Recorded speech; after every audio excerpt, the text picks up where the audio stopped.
On behalf of AI Media and EEG, I'm very happy to welcome you to the NAB Virtual Event Webinar Series. I'm excited to introduce Tony Abraham, CEO of AI Media, and Phil McLaughlin, CEO of EEG. Tony? Thanks very much, Regina. My name's Tony Abrahams. I'm the co-founder and CEO of AI Media, and I'm devastated that we can't all be together at NAB in person this year, but we've tried to do the next best thing, which is to make all of our great content available to all of you virtually. And I'm delighted to be joined by a person who's very well known to almost all of you, I'm sure, the CEO of EEG, Phil McLaughlin. Phil, how are you? Very good, Tony. Glad to be with you. And I think one thing that's obviously changed since the last time we appeared at NAB is that AI Media and EEG have joined forces. And Phil, after running that business, for 25 odd years, what had you decide to join forces with AI Media? I guess two questions: why now, and why AI Media? This has been very heavy on my mind the last couple of years as to where the company that's built this level of excellence and momentum in the U.S. market, where we can move from here. And the two things that happened is that we are finding that we needed more international exposure as a company, and we also, with our movement into captioning services, with our Lexi automatic captioning product, we had become a significant service provider in the U.S. market. And from that standpoint, for the last 5 years, we've had the pleasure of dealing with AI Media as a trusted partner, a partner with customers in both the U.S., Canada, and all around the world. And what we thought would happen here, which is very much coming to fruition now, is that we could, join together with AI Media, where we can combine our products, where we have almost no overlap, but a tremendous amount of compatibility with these products. And we could bring these products both to the US market, products and services, I should say, both the US market and around the world. And I think also what we've been able to offer that's been really compelling, only in the last few months, we only completed this acquisition in May, is really offering that true one-stop shop right around the world, where we're offering both the fully automated captioning through EEG's leading Lexi system, the traditional premium quality captioning that AI Media is known for many, many years, delivering accuracy of over 99.5%. But also there's this really interesting spot in the middle, isn't it, with Smart Lexi, that both AI Media had invented, kind of moving down from a premium, and that you'd moved into by moving up from Lexi, and it's this happy place that we meet with Smart Lexi. So hopefully there's something for everyone in this great product suite. So Phil, thanks very much for joining us, and Regina, I'll hand back to you. It was a pleasure. Thank you, Tony. Thanks, Tony and Phil. If you would like to hear about any of these topics or products in more detail, please join us for the NAB Virtual Event Webinar Series. We look forward to having you join us. So thank you. Hello, everyone, and thank you for joining us for Ask Us Anything About Captioning. This is the second webinar of EEG and AI Media's NAB Virtual Event Webinar Series. My name is Regina Valenskaya, and I'm the marketing lead at EEG. With me on this webinar are panelists from EEG and AI Media. We have Bill McLaughlin, Phil Hissong, Jared Jensen, and Matt Mello. Today, this panel will be answering your questions about captioning. We've already received many questions from people who have signed up for this event, and if there are any questions that you would like us to answer, please submit them in the Q&A tool at the bottom of your Zoom window. With that, I'm now going to welcome our featured speakers to kick off Ask Us Anything About Captioning. Welcome, everyone. Thanks, Regina. Hi. I appreciate the welcome here. Hi, Bill. Hi, Jared. Hi, Phil. We're happy to start answering questions for you guys, and I do see that we have a ton of them rolling in as we get started here. So let's just get right into the first question, which is, what are the different types of captioning? So the different types of captioning, well, I take this as, how do you display captions and how would captions be presented on a video?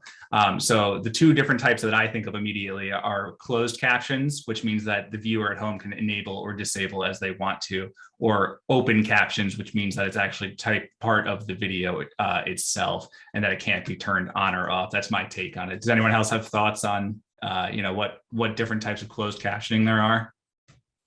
Sure. I mean, you could talk about recorded versus live, and whether essentially a live caption is you're going to use someone, a stenographer, a re-speaker, a skilled real-time transcriptionist, or else real-time automatic captioning, compared to when you have, clips or programs, anything sitcom, anything that's pre-prepared, right? And then the captions a lot of times will be kind of held up to a somewhat different quality standard. You can really get all of the timing and, positioning, speaker labels, everything kind of exactly right. It's like a video editing process compared to live captioning, where typically it's mostly just the verbal content, maybe some music or simple sound effect indicators, and it typically scrolls through without being blocks of captions.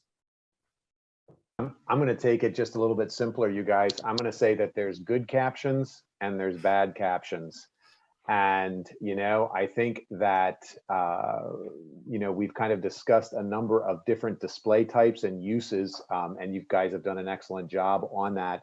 And I want to say that I think that there are really just about as many different types of captioning as there are programs, right?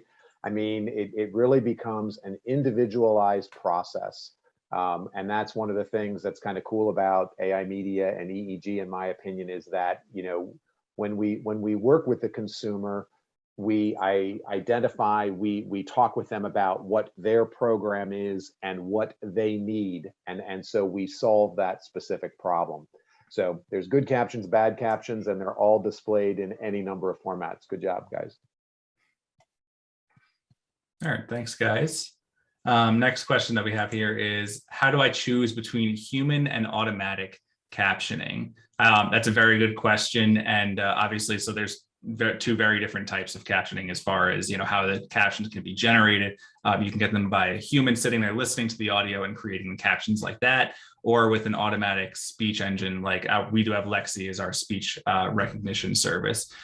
So how you choose between them, I don't know. This kind of seems like maybe it start off with Bill here.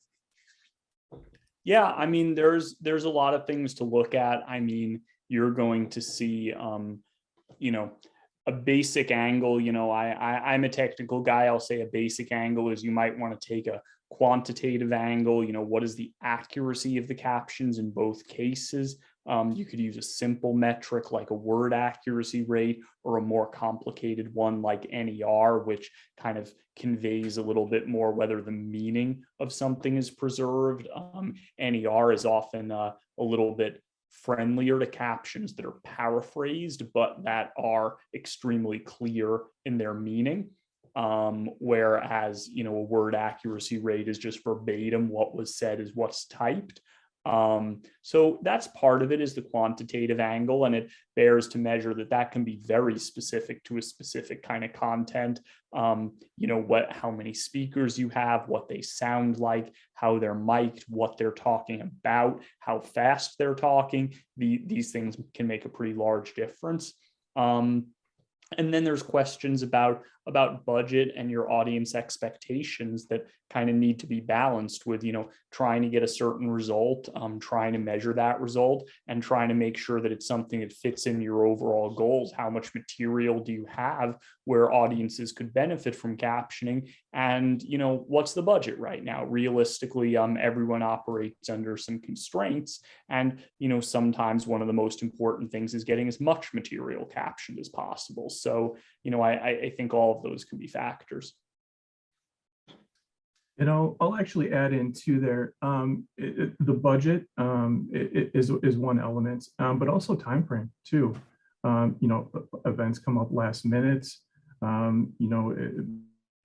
Perhaps a premium, human delivery is preferred, but we only have an hour out, 2 hours out. So the amount of lead time, it can play a factor too into choosing, human delivery versus ASR as well.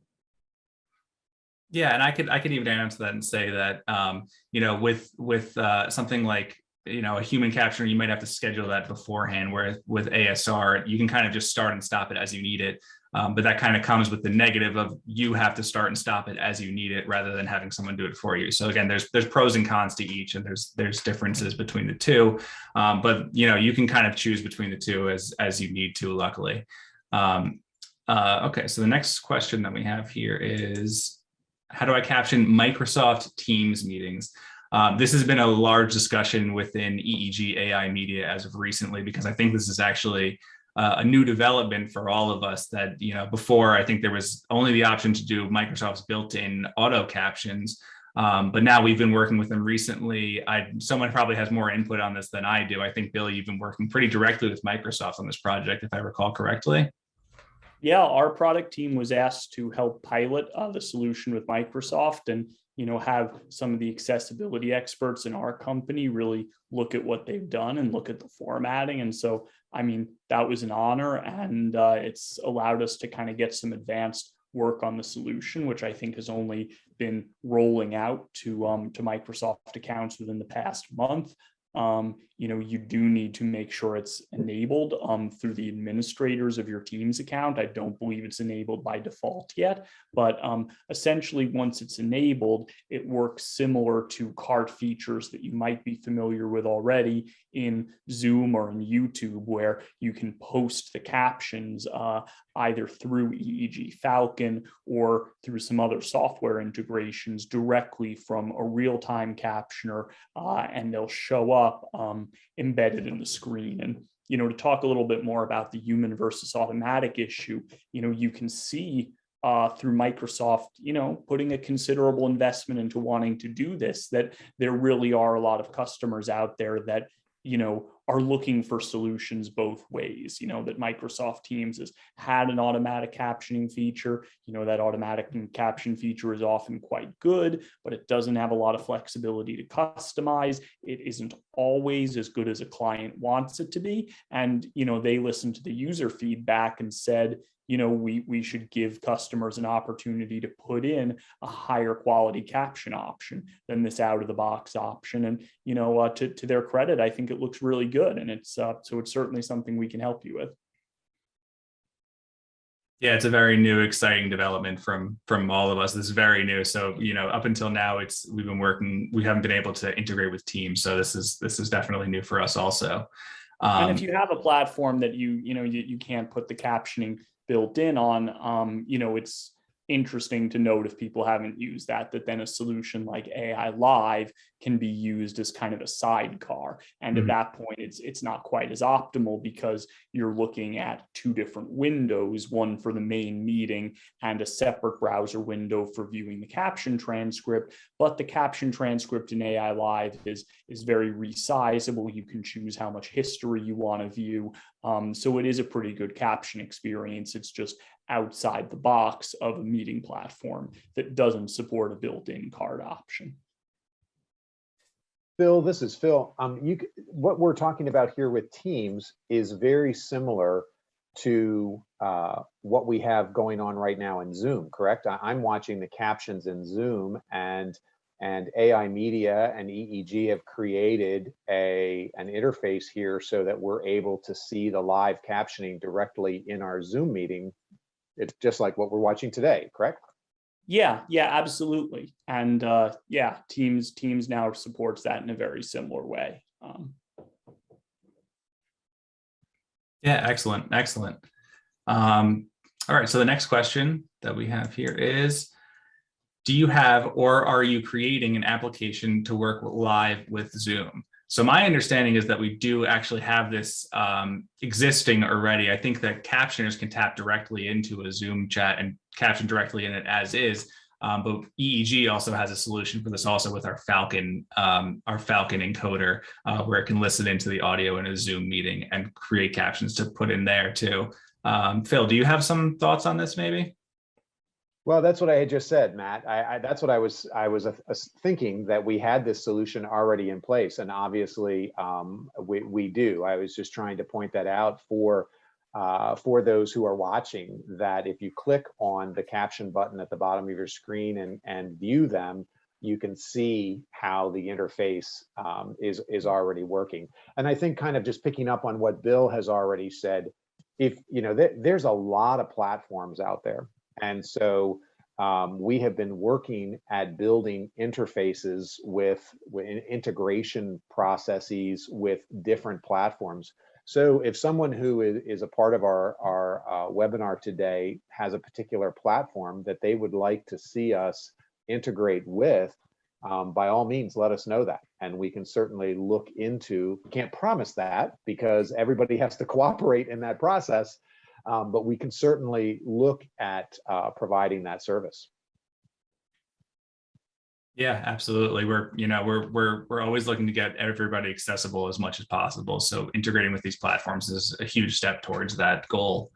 All right. So the next question is, I want the ability to add English, Spanish, and Japanese to my live streams, and can you help?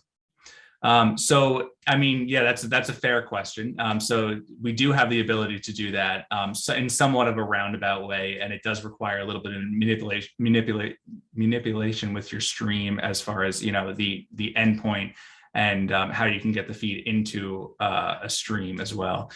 So we do have, you know, our Falcon solution does allow you to encode captions in up to 4 or 6 languages, depending on your workflow.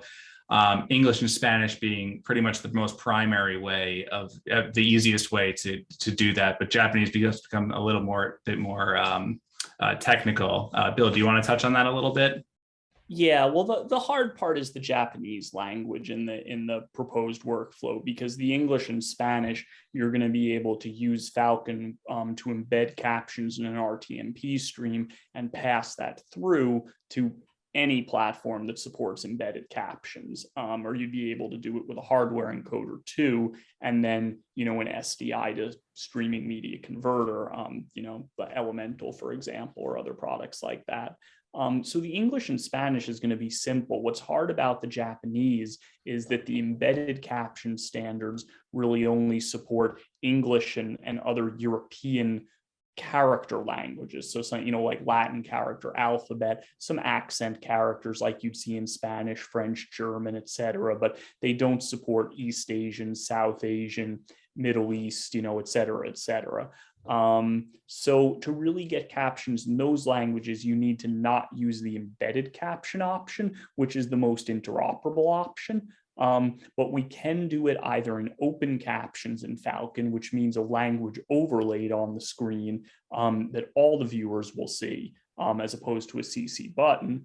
Or we can do it by originating a direct HLS stream, which you can put in your player, and that'll actually support up to 6 languages, which really can be any world language. And you'll be able to see that in a player, and it's just not going to be transmitted through to, say, a third-party platform like YouTube, Facebook, etc. So, you know, that's what Matt refers to, I think, with the complexity a little bit, that you might be looking at having one platform that would be a primary platform for social and for, you know, for VOD in the future, and, you know, different kinds of applications like that, and a secondary platform would be, hey, here's a link where you could see a whole array of other languages. And we provide machine translation into Japanese, or we can provide human interpreter services out of our APAC services team in, you know, Australia and Asia. So yeah, there are definitely some options for how to get the transcript and how to get it to the viewers. You're going to have a really easy time with multi-language in English and European languages. You might have to think a little bit harder to go outside those character sets, but it certainly can be done. Yeah, like what Bill was saying, it's a little bit tricky sometimes with the non-European character set, but it certainly can be done, you know, if you're willing to work with a different workflow that maybe is, you know, the kind of the standard right now. Yeah, all right. And Matt, actually, I'll add on really quickly. You know, we do events that can really vary in complexity. You know, to add multiple languages to an event, you know, if it's English audio, you can add Spanish and Japanese machine translated languages pretty easily. You know, where we have seen some more complex events is where, perhaps human captioning in different languages is preferred. And, you know, as opposed to machine translation. You know, we had one come up recently where, you know, Russian was requested and they did not want machine translation. So we, you know, solution for, you know, Russian audio interpretation as an alternative. So really we have, you know, we can solution and we can, you know, provide options, whether it's human delivered, whether it's machine translation, whether it's audio interpretation. You know, we can really come together depending on your platform and depending on preferences, you know, to really make something accessible on the multi-language front. And Matt, I'm gonna jump in on that and share as well that one of the things that has made AI media successful at this, many folks know we have a pretty extensive division of our company in Europe and provide for a lot of languages there. And we've developed, we kind of call it some of our secret sauce a bit in how to combine human captions, human captioning, and machine translation to provide a very accurate foreign language output. So in some cases where the machine translation is not sufficient, we use human captioners and are able to provide a translation then that is accurately translated. So again, problem solving, listening to what the customer wants, what the customer needs, and then being able to build solutions that provide for effective service. Yeah, thank you, Phil. Everything that everybody said is perfectly accurate. That's all great input. We are a solutions company, so if you come to us with any, you know, anything that you might need for your events or whatever it is that you're trying to caption, we're more than willing to work with you to figure out, you know, what the solution could be. So with that, let's go into the next question, which is how accurate are your automatic captioning products? So this actually ties in kind of nicely to the last question too, relating to, you know, translation. So EEG's automatic captioning product is called Lexi, and that will take essentially the source language that's being spoken and turn that into caption data. We generally quote that around, you know, anywhere from 96 to 98% accurate, excuse me. Just kind of depending on the quality of the audio that's being received, as well as how clear the speaker is. Things like that will kind of determine the accuracy of, you know, Lexi. And then you also have our ICAP Translate products, which is an automatic process as well. And that can, again, is just going to vary depending on what essentially the source language captioning is that's being created from. So it does vary quite a bit, and it's, you know, it's a topic that's often discussed because that's like the #1 question with automatic captioning is how accurate is it compared to a human? It's getting there, and it's an active work in progress. I'm sure that there's plenty of thoughts on this from the rest of the panel here too.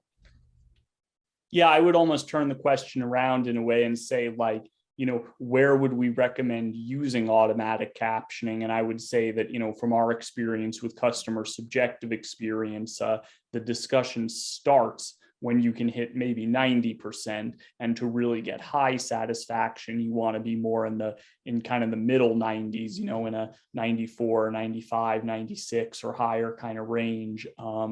And that can really depend a lot on what kind of programming you're looking at. We're in that place for news content. We're in that place for a lot of, you know, kind of pretty polished corporate business video conferences, presentations, you know, that kind of content for a lot of styles of, you know, town meetings and that type of content, you know, for something like, you know, if you were trying to live caption, you know, dance contest or an action adventure movie, I don't think you'd get there. And that's really the challenge of the question, because quite frankly, in the entire universe of video content, you can use the same product and see a range of accuracy that the ceiling might be 98% and the floor is going to be almost zero. You can find a video that has occasional kind of shouted dialogue interspersed with all kinds of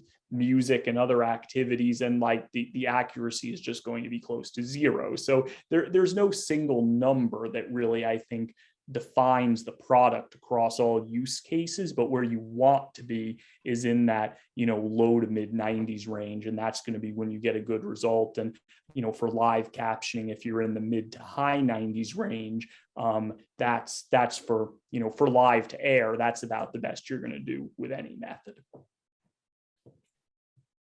Yeah, absolutely.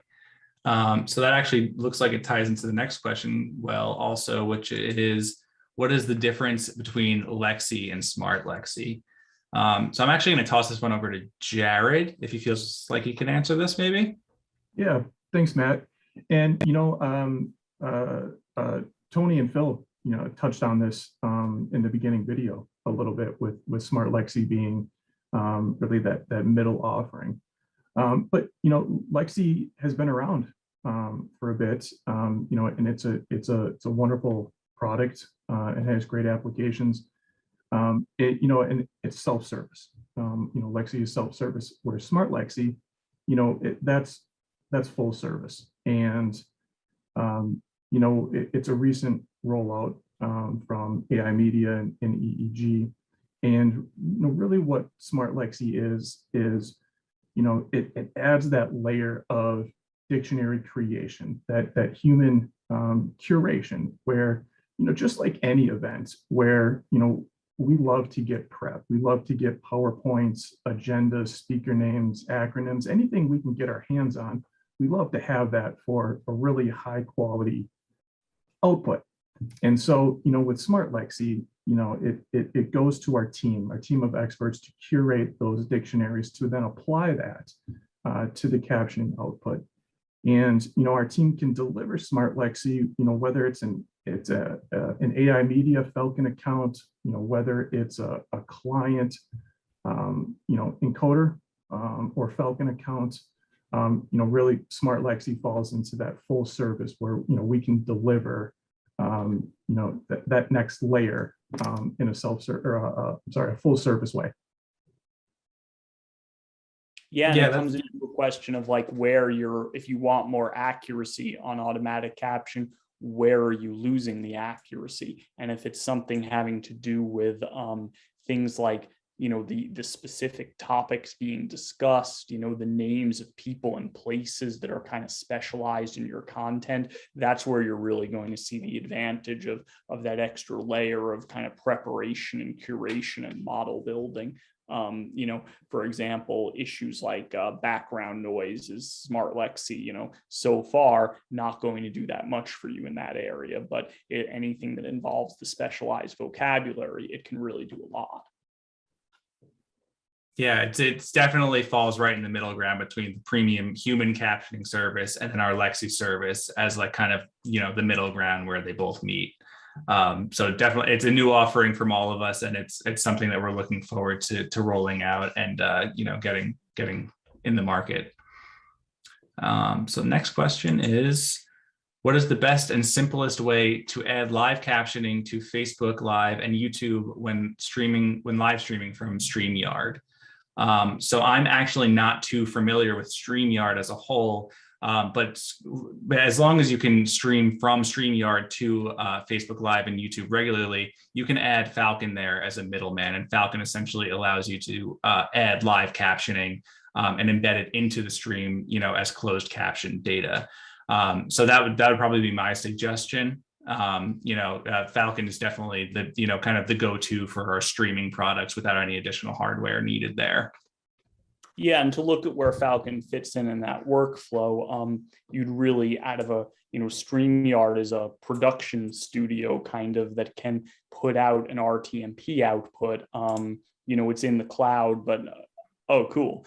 It's in the cloud, but not so different from, I think, what's shown here is Wirecast, which would be a tool that runs on your own computer. But basically, you take sources, you get an RTMP stream on the output, and that RTMP stream goes to Falcon, where you meet the captions. And then Falcon can actually do the same type of multiple destinations feature that the original streaming encoders could do. So, you would send one output from your studio to Falcon, and then Falcon would put in the captions and address those to both Facebook and YouTube if you're streaming to Facebook and YouTube. Yeah, and to keep that on the diagram too. I don't know if you can see my mouse, but it essentially this would split into two here, and that you could do StreamYard.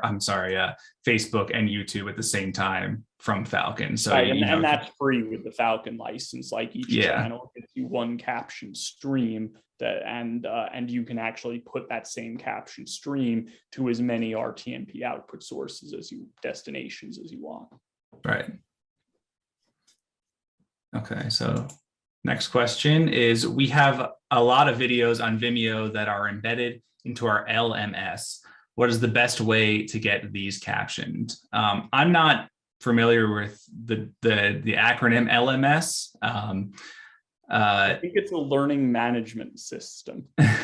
So would this be like a post-production type of setting, I'm guessing then? Well, it would, I'm seeing like pre-recorded videos, I'm imagining on the Vimeo platform. And right, you have you have one of these systems like Coursera or something like that, where, essentially the videos go into, are embedded with, lecture notes and slides and quizzes and, almost anything else you could imagine in some of the platforms.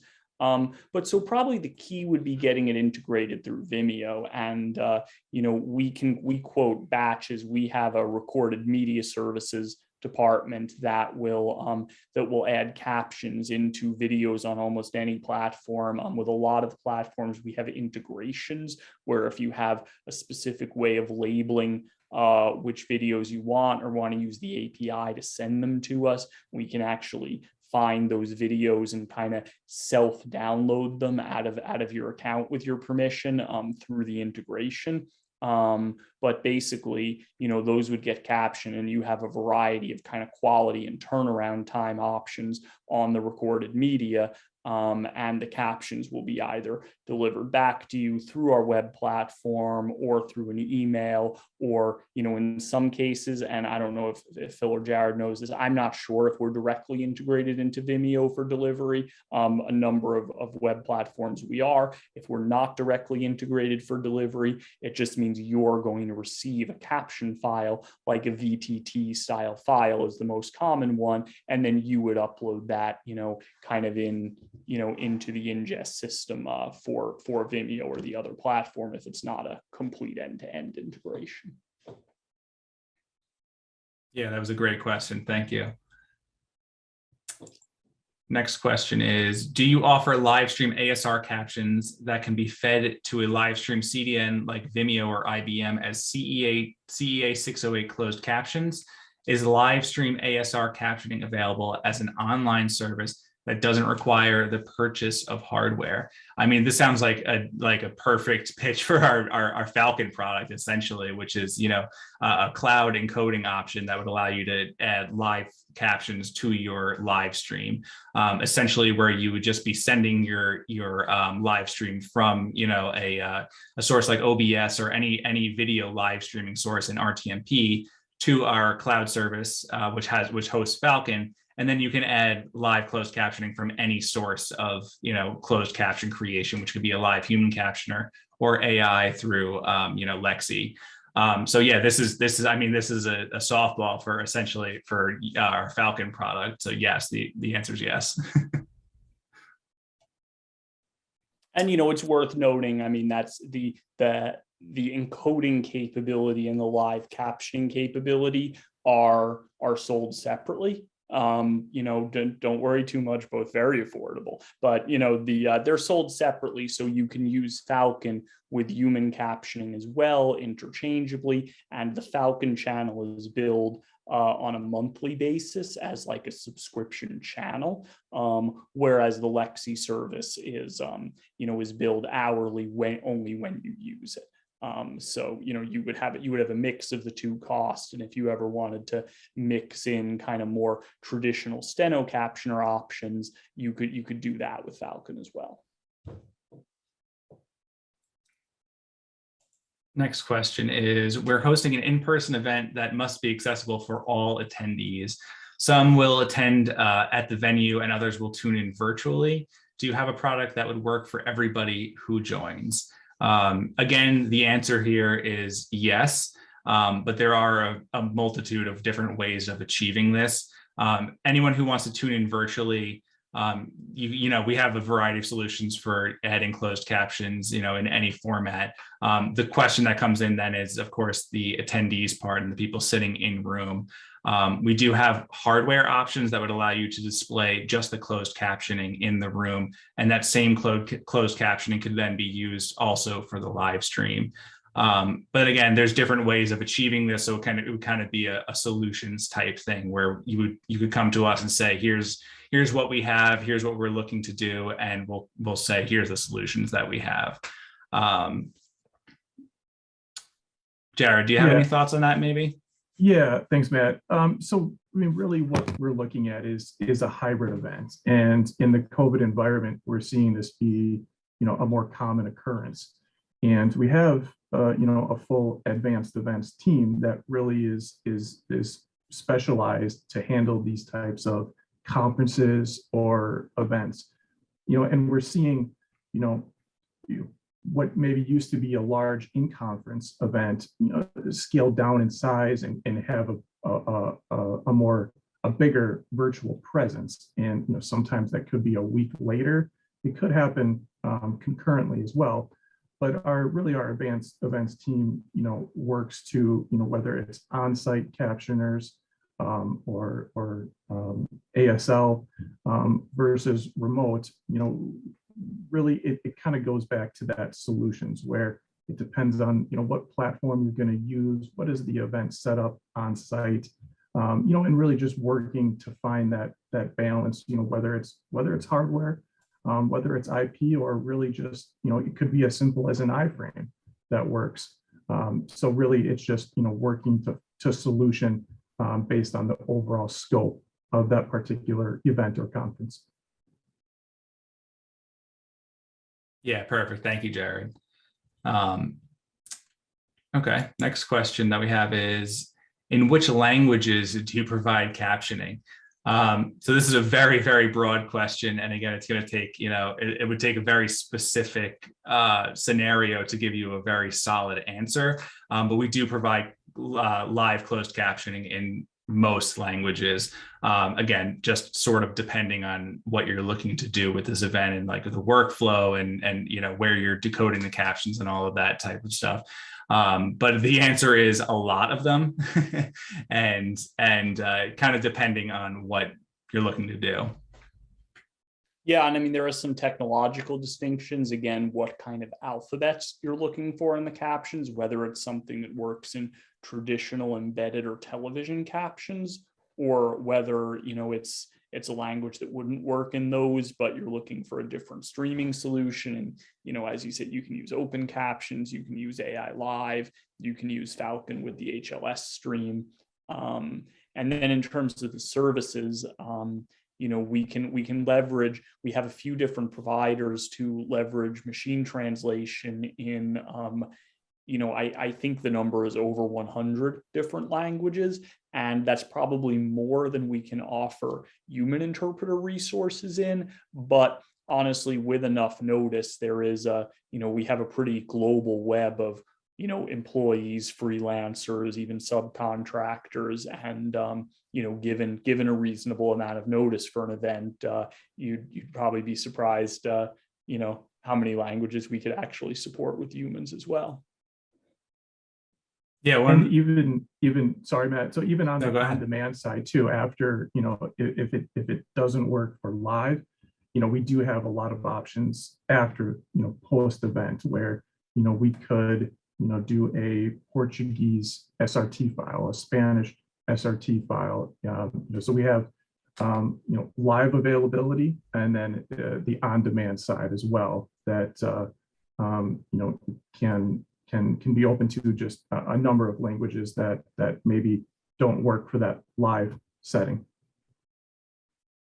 Yeah, one of the coolest things that I'm seeing with the joining of AI media and EEG is that we have solutions for pretty much everything closed captioning related now. So like pretty much no matter what the inquiry is, we have some division or department that's able to handle it, even if I'm not directly. You know what I mean? So it's been a really cool joining of forces. So a lot of languages. So next question here is, sometimes what's spoken isn't captioned correctly. How can I solve this issue? That's a great question, and I'm sure that that's a pain point for a lot of people. And the answer again is going to depend on where were these closed captions created? How are they generated? Was it a human? Was it AI? It kind of just depends. And the answer is sort of live closed captioning is going to have its faults at some point because of the limitations of it being a live closed caption. There's not so much time to correct it and make it look good before sending it out for live air. So sometimes that may or may not happen. But the lucky part is that you can fix this sometimes by having the prep work that I think Jared was touching on before, having the prep work of actually telling your captioner, if it's a human, what they should be expecting to hear, what the topic of discussion is, or maybe some keywords or places nearby beforehand, so that they have an idea of what they should be listening for. And if they hear that, to put it out on in the captioning. And the same thing goes for Lexi and smart Lexi as well. You can kind of train it beforehand, or tell the person that you're coordinating with the smart Lexi beforehand, so that when that word pops up, Lexi is more likely to get it correct more oftentimes than not, just by hearing the phonetic, how you would spell it out and how it should be pronounced and all of that. So that would be the one way that I would say you could fix it, is to kind of train beforehand and kind of have some prep work put into the process. Yeah, nothing's perfect, but you want to get best possible results. And if it's more of a Zoom meeting or classroom or other, what I'll kind of call a amateur presentation, as opposed to something that's kind of all been set up by audio professionals, it's important not to neglect the factors that, use an external microphone, have it a good distance from your mouth, step a little bit farther away from the air conditioner, try to enunciate, these things sound silly, but in a lot of environments those are pain points for the captioning, and they can make a difference.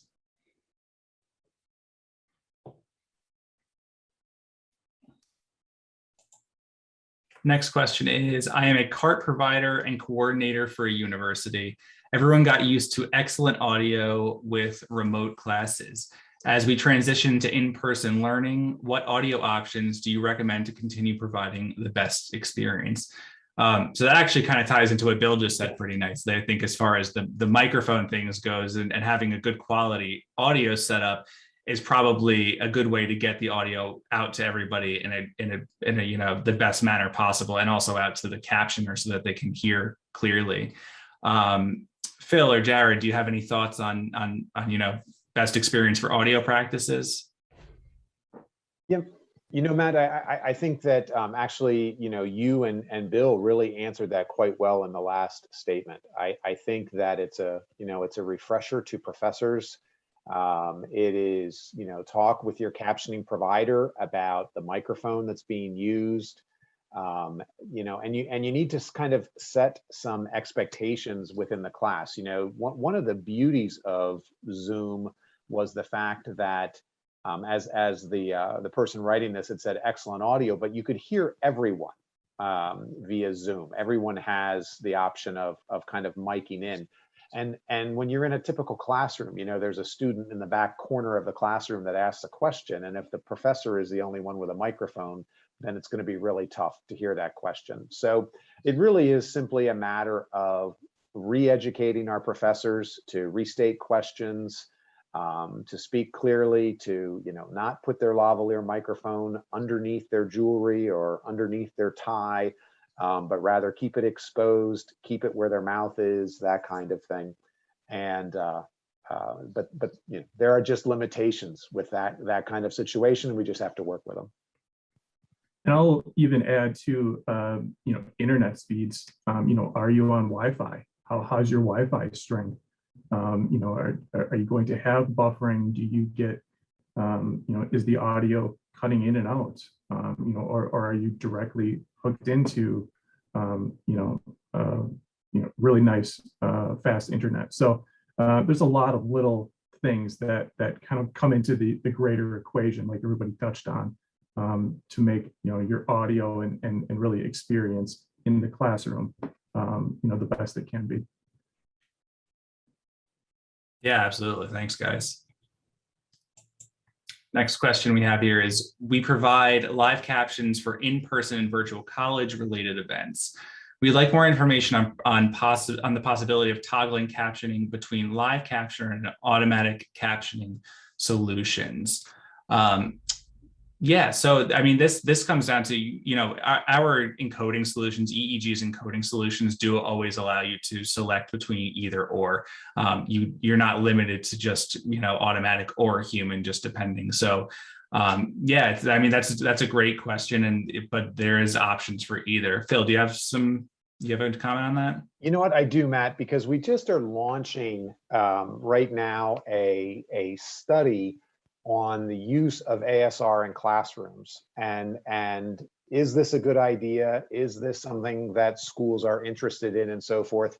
Because what we're seeing within, pardon me, what we're seeing within industry is people are being given choices, and that's what I'm hearing in this question. Is we want to have the choice of which direction we want to go for what event.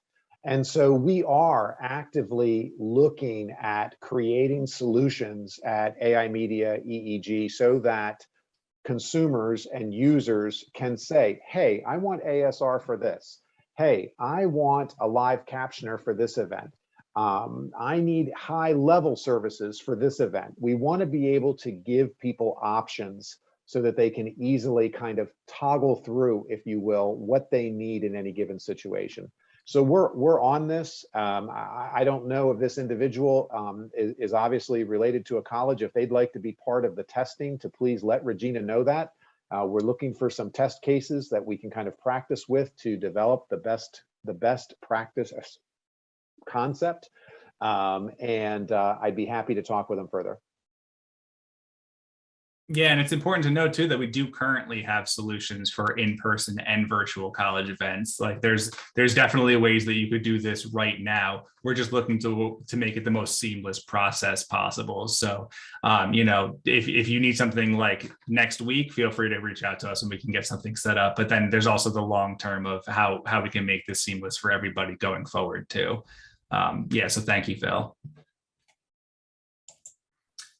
How can I time multilingual captions in the original source language, then simply drop the translation in its place without having to retime? I think this is a little bit out of my scope of normal questions. Bill, do you have an answer for this one? Well, it kind of looks like we've got a recorded media process, and let's say we have captions in one language, and how would we get those translated and kind of do that in a do-it-yourself workflow? So I know we will provide that as a services workflow. Typically there's one rate for original language captions, and you might have to pay a second rate to also have it translated. If you already had the original language captions, you wouldn't have to pay for a fresh transcription. So to get it done as a service, you would definitely have a savings there. If the question's kind of looking more for a tool, I don't know that I'd have a tool in our line that I could really specifically recommend for this case. The scribe editor from the EEG product line is a like a post-production recorded clip caption editor that installs on a Windows desktop. You can use it to edit captions. You could preserve the original timing, but to thread that through a translation process, it would definitely depend, where is an operator sitting down and translating this kind of off the top of their head, or is there an automatic translation process going through? So yeah, there's some options you could take with this, but of course, as happens with a lot of things when you're changing caption files, it can unfortunately chew up your time a lot more quickly than you were hoping. Thank you, Bill. Can users add their own content-specific vocabulary to both Lexi and Smart Lexi? That is a great question. So that is kind of what we were touching on before with the differences between Lexi and Smart Lexi. Lexi does allow you to import, your own words and places and proper nouns and whatever it may be into its dictionary so that it's more likely to get it correct when it hears that word being said. And where Smart Lexi fits in is that's essentially being a part of a managed service that AI Media and EEG are now handling as part of the managed process. So it does take some of the load off of, whoever may be of managing that before. We can offer that as part of the process. So let's see, the next question is, could you please discuss inserting captions as 608/708 data into live video for TV/OTT/online streaming? So inserting caption data as 608/708 data is essentially what EEG's bread and butter is. It's what we've been doing, for the last 30 odd years. So that's kind of the specialty of where our encoding solutions lie, is adding captions as, closed caption data, 608/708. Now, in terms of adding it as for TV, OTT, and online video, those are all solutions that we have, kind of dedicated options for, and ones that are more geared towards others. Like, for example, for TV, I'd probably suggest one of our hardware encoding solutions like the HD492. For OTT is, for IP video, MPEG transport stream, things like that. That's our Alta solution. So that's a more recent encoding option that we've added. And then online streaming, you could do that with any of the encoders that we have, just, depending on the workflow as a whole. But our Falcon solution is kind of perfect for online streaming without any additional hardware required. So yeah, we have options for all of these, and 608/708 is kind of the specialty and kind of what we do.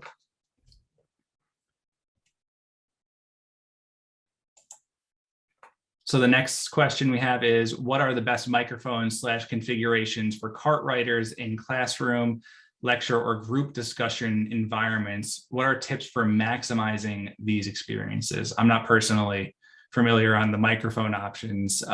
Is anyone here? Does anyone have a good discussion on this? I do not at this point. I'd be more than happy to research that and find out, Matt, but I'm sorry, I am not. I think we already covered a lot of it. And I mean, I don't know that I have a personal review for kind of like a brand name or a specific product, but, typically, I mean, I think you do want something like a lav or lapel mic, that would, something that'll clip to your vest or something like that. I mean, I say vest, who wears vest, but, clip to your shirt, and, you're going to want is not rubbing against your body or something like that, a reasonable distance from your mouth, check the audio on that. If you're bringing it into your computer, make sure the level isn't into the clipping range and isn't like all the way down from 0 to 1, but is in kind of the healthy middle of the range while you're speaking at a normal voice level, and for example, if you're speaking in front of an audience, you have to consider also that you don't want to test the mic at one level when you're whispering and then kind of go up in front of the room and speak at a completely different level and really project, and then your test isn't a very realistic test. So basic realistic test is going to help at setting the level. And a good mic is a little bit more directional in terms of it doesn't pick up as much ambient sound from around you, but it's still good to be conscious what's around you, something like moving away from a fan or an air conditioner or anything that, a server rack, anything that makes a bunch of humming noise like that. A little bit of distance from that can make a pretty big difference. So I think those are the basic things that you'd want somebody to know kind of in 1 minute or less.